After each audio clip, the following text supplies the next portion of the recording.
Today, we're going to talk about the streaming platforms themselves, the sort of loudness normalization, and to kind of kick it off, let's just go to Ableton. Let's just do it. Just go right to Ableton and say F it. About 10 years or so ago, songs like this were considered loud.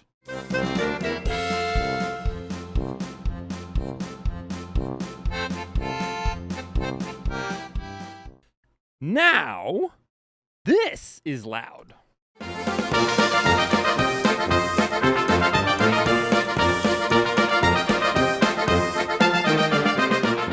So we've got what up here at the top, and then we've got this con rank joint below it, tell man what. So both of them are, funnily enough, I chose them because they're both kind of like, what?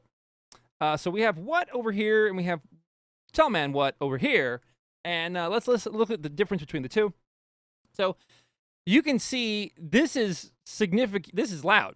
This is true peaks of 1.5, integrated loudness of minus 4.5. This one, true peaks of 3.7, short-term 2, integrated 3.3. You can tell here that both of these are striving to be the loudest possible thing that they can be. So, what does that actually mean, and why are they pushing this so loud?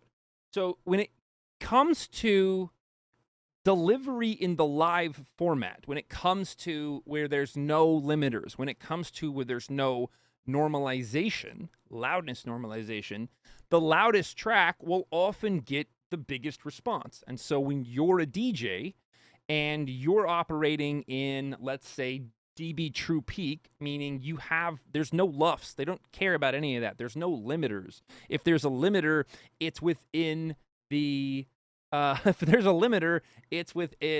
amplifiers for the line arrays or for the substacks or for the PA system in general. But it is not in between where the performer is or the DJ and front of house. And it's not between front of house and the sound reproduction system. It's just not. If there's any limiters, it's within the amplifiers themselves.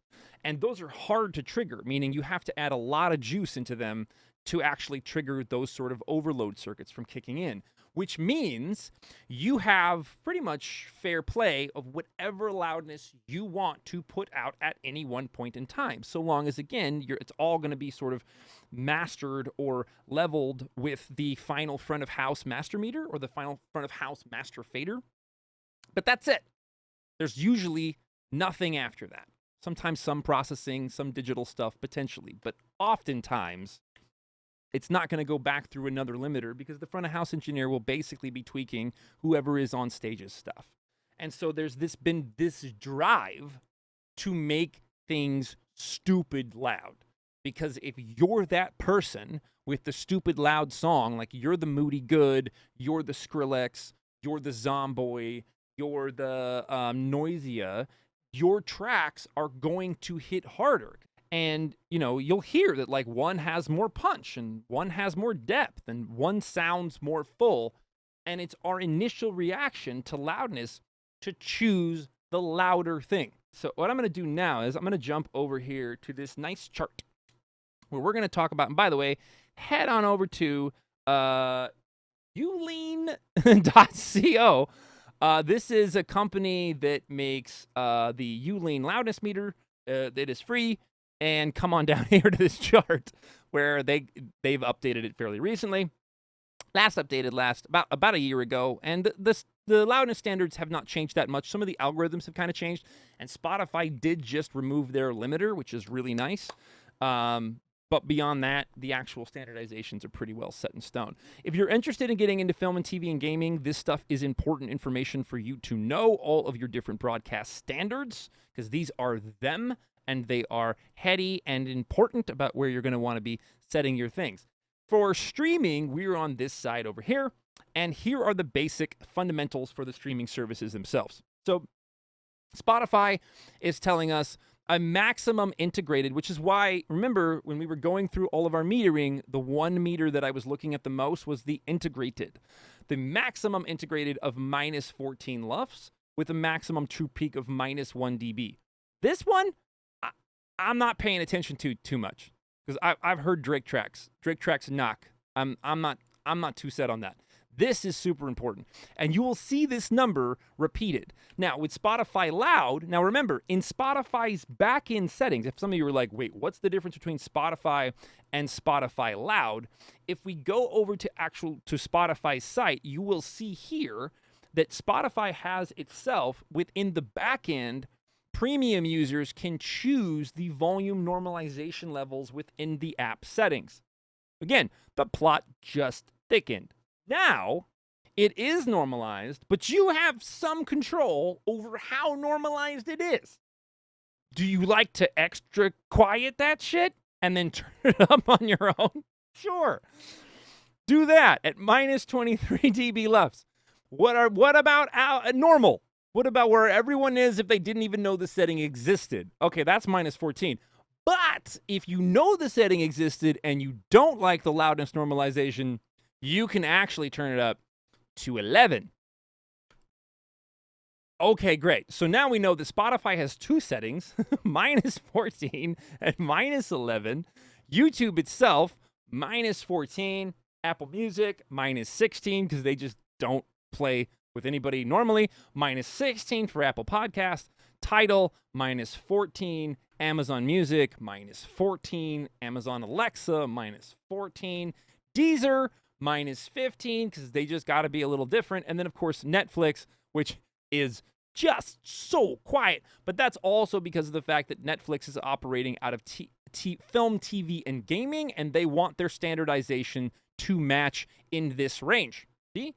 Much quieter, much lower normalization. Okay, so what did we learn? What the heck in F did we learn, children? It's all over the place. It's all over the place.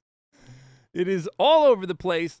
And one of the best things that I just read, literally, like as I was sitting here waiting to go live, I was like, got the rig going, and then kind of was just like going through some stuff online, was I found this quote from another big mastering engineer, and I would like to read you the quote itself. I wish the level discussion was simple. This is from Becker Mastering, done a bunch of big names out in the world. I think Becker just won a Grammy, maybe not, something like that. Either way, he was nominated. Unfortunately, so this is Becker's quote. I wish the level discussion was simple, but it's rather complicated. Unfortunately, every situation is different when it comes to the end user. Every streaming service has a different set of protocols for loudness and differing playback levels overall. There are situations where DSP volume normalizations, which is exactly what we just talked about, is engaged, and others where it's not. Because you can turn that off. Like if you're talking about Spotify, you can turn off the loudness normalization in your app. And if you're in a browser, there is no loudness normalization. You're just in Firefox or Chrome and you're listening to your Spotify there, no loudness normalization in browser. It's only in the app, and you can change it. You can turn it off and you can turn it up and you can turn it down. So there's no way to know what the actual target of the end user is going to be. You don't know. You have some ideas, but you have no idea what it actually will be. No 100% accuracy. So, for instance, some users have volume matching preferences on, others do not. It is important to know this because we have to do our best to make a master that will perform well in both scenarios, not just one. If you make a master that will perform super well in volume normalized scenarios, according to the official recommendations by Spotify, etc., it will likely sound terribly low and dull in scenarios where volumes are not normalized.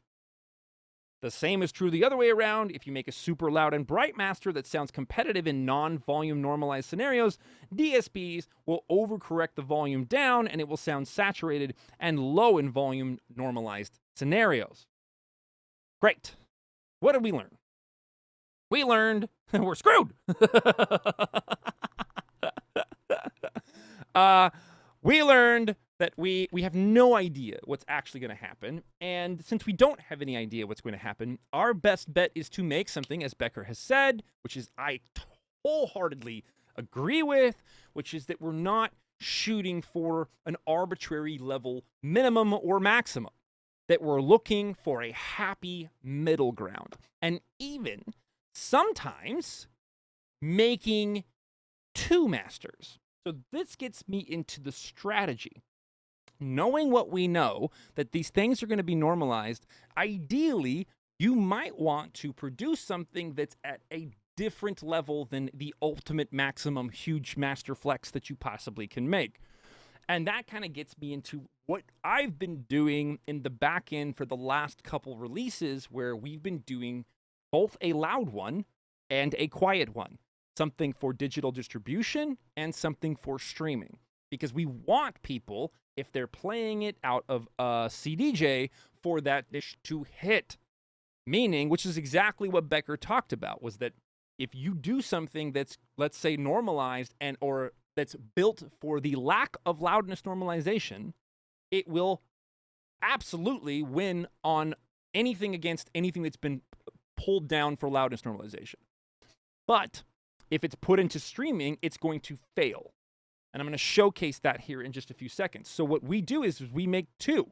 We make one that goes to distro for anybody to download and play out, and we make another one for streaming. And let's talk about those levels. -7, as we've talked about this already, when it comes to getting your own masters done or whatever, I think that's a reasonable target to hit. -7, if you're like, this needs to be performed out, I have enough gain that I can add on my mixer that it's still going to come out and be okay. I'm not going to be able to it's not going to put me in a box where I have to drive it too much or too little. You're going to get that glue and intensity out of it. -7 is a really happy target. But -7 does not convert that well when it comes to the streaming platforms. Ideally, and this is, there's probably some in science and some math around this. The more you pull out of all of that limiting, the more the energy falls away. This is like the common misconception of this process of being like, okay, well, then I will make my loud master and then I'll just turn it down. I just make my loud master and then I just turn my loud master down and we don't have that problem. But that is exactly the same thing that Spotify is going to do. So what you actually have to do is engineer a different master bus to produce the same effect, but with a lower LUF. That's the thing, which is what we're getting in here today, is how the heck and F do you, first of all, create the overall loudness that you're going for? And then how do you set and match that into a streaming platform, like overall loudness target? So let's go through the process.